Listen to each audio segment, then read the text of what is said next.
This knife is one hell of a value for what you get.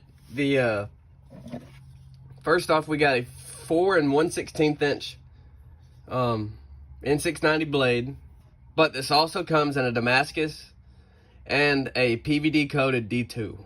I opted for the Stonewash N690 because, well, to me it looks better. But there's just so many things that makes this knife just fantastic. I mean, look at the action of that for a lockback.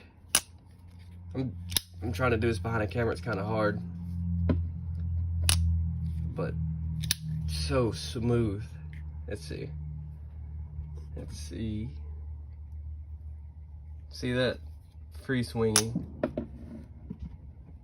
But you hardly ever see this thing posted anywhere.